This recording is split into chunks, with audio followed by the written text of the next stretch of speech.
Welcome, fellow fans of Clash of Clans. It is your host, Galadon. Thank you guys for stopping by. Yes, we've got news. We've got the update. Goblin Maps coming, but I wanted to give you guys a chance. Since we're in the season of updates, and updates often mean the need for gems, why not give away over $100 in cash? That's right, teaming up with Klaus of Klaus Gaming and Clash Bashing. This is a free giveaway. All you guys have to do in order to enter is to subscribe to the 3 channels.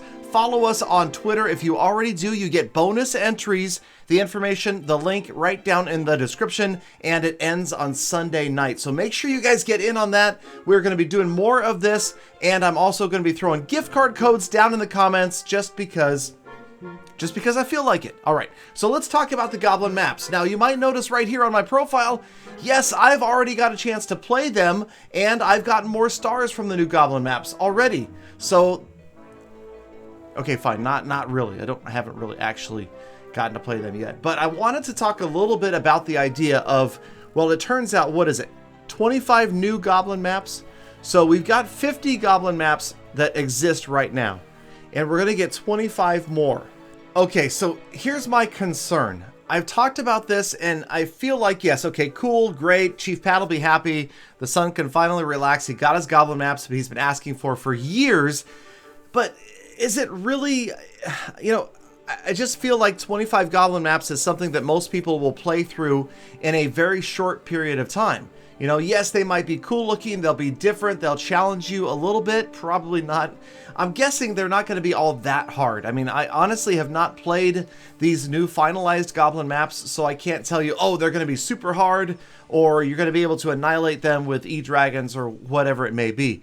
So, I don't know, but I'm just personally hoping that we see something a little more interactive, a little more renewable than just 25 new maps, and once you've played them, then there's no point in continuing to try them out. So like renewable resources, maps that change, that cycle through, maybe they add new maps every month or something like that. Like back in the old days when they used to update Clash of Clans almost every month, would have been very cool if they could do something more than just give us 25 more maps. Maybe I'm asking for a lot, because we know that Clan War Leagues are coming as well, but, you know, I'm just saying, I hope that there's more to it than just some new maps that we can plow through in a matter of hours or days, and that's it. Okay, so that's about it for the update talk. I mean, I'm just being honest with you guys, they're not giving us a lot to go with right here. We're still waiting for the meat of the update, for the official sneak peeks to begin, but you have to guess it's not too far away now.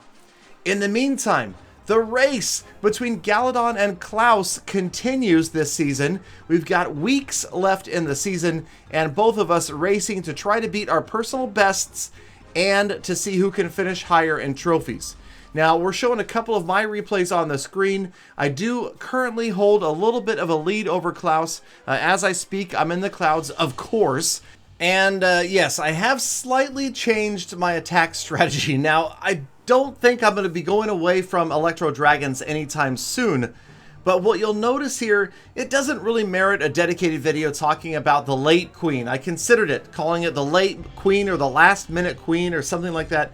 But the idea is, now I've gotten rid of the baby dragons, so any funneling that I do happens with the first 2 Electro Dragons. They kind of drop on the outside, the idea that they are going to help get everybody else straight after the core. And then you'll notice the rage spells kind of overlap sometimes, not perfectly timed. I will admit that because I'm pushing trophies right now, I'm often playing on my phone, or I'm playing in the middle of the night, or weird stuff. I mean, I've even gone to sleep, turned my iPad volume up really high, and counted on the clashing swords to wake me up if I find a base. Usually I just sleep through the green button and then I get disconnected. But that's just me. So, all right. So the late queen is this idea right here, as you're dropping the archer queen late in the battle. Now, this was an overkill battle where it didn't really make that big of a difference. But honestly, the reason I'm doing this, oh, check out the queen's AI right here. I mean, she is always going to be terrible.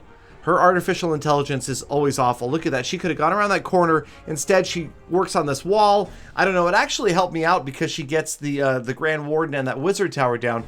But again, it was overkill. Wasn't even close. And we get another 3-star. But the idea is, by dropping the Archer Queen late, there should be a path towards the town hall created by the wall wrecker, and just in case there's a town hall that's still standing in the middle of the base, the Archer Queen can roll in and take it down. Because I will admit to you guys, although I'm not showing it in today's episode, I don't think I have any in my log right now. I will tell you that I have had some 1-star attacks recently, and I'm not the only one that suffers from this. This type of base right here is not likely to stop a 2 or a 3-star, simply because everything's kind of bunched up in the center. But the 1-star attacks usually happen on the bases where the town hall is isolated in the core of the base and there's nothing around it. Here, obviously, there's just a mess of defenses and not a problem. We do a little bit of funneling with the outside Electro Dragons, and then everybody rushes in. But you can see, should for some reason the Town Hall have still been standing, we could have sent the Archer Queen in from the bottom right. Instead, we're going to send her in from the bottom left. She's going to help out with these defenses that are down here. And again, could we have 3-starred without using the Queen at all? It's possible. It's possible. There wasn't really anything left. No air defenses left here either. So it's possible she could have been left out completely, but I'm not going to risk it. Not what I want to do right here. Risk losing a few trophies just by being careless. Remember, there is a lot riding on this. Both Klaus and I have had stream viewers pledge donations, big donations, should one of us beat the other by a significant amount. And I'll tell you right now, I will be giving back some of that to you guys, the viewers, especially in live streams. So make sure you're around towards the end of the season. Make sure you're checking me out on twitch.tv/GaladonCoc, because if I do beat Klaus by a bunch, then I will be giving away a whole fistful of gift cards to you guys that are viewers in the live streams. Because, well, I tell you, I've been live streaming, if you haven't been by, almost every single day, and I live stream Clash along with something else. So I've been playing Guns of Boom, PUBG Mobile. I've been playing a little bit of Command & Conquer Rivals. If you guys are not familiar with that, you should definitely check it out. It's not out in full release yet, but apparently there is like an early beta you can sign up for. Tom got it already, so there you go. But otherwise, I am in the clouds as much as I possibly can be. Galwife has been extremely patient with me. Thank you, honey, for that, for allowing me to be in the clouds even when we're watching movies, hanging out in bed, morning, noon, and night. I've got an iPad or my phone with me, and we're trying to grab just those few extra trophies because, you know, I'm trying to maintain this lead. I've been ahead by over 100 trophies most of the season. Sometimes it shrinks, sometimes it widens. It really depends upon shields. Defenses are getting absolutely brutal. The defenses I will share with you guys in a future episode. It's just not pleasant. It's very discouraging. And again, it has me hoping there will be a change to Legend League 2 Clouds in the near future. But again, as we've talked about and we've heard all of the different update sneak peek information, okay, you wouldn't really call it sneak peeks, but update hints and things like that, we know that we're likely waiting until 2019 before we see changes to the clouds or Builder Hall 9, but at least we've got something to look forward to in Clan War Leagues, hopefully amazing rewards coming as well, and now we've got Goblin Maps.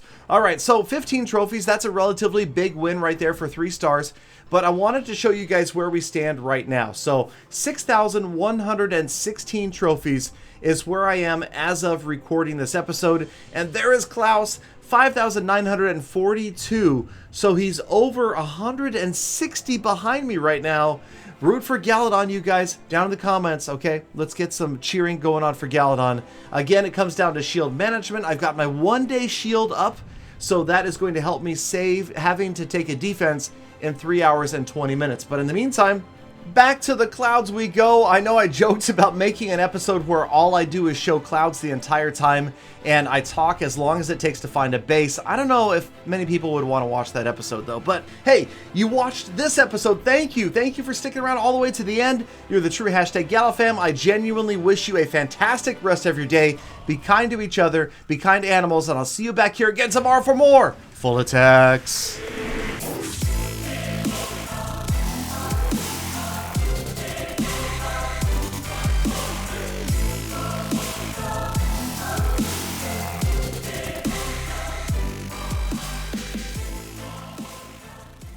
Galadon! More Goblin Maps! Does that mean I can win Clash of Clans again? Is it time?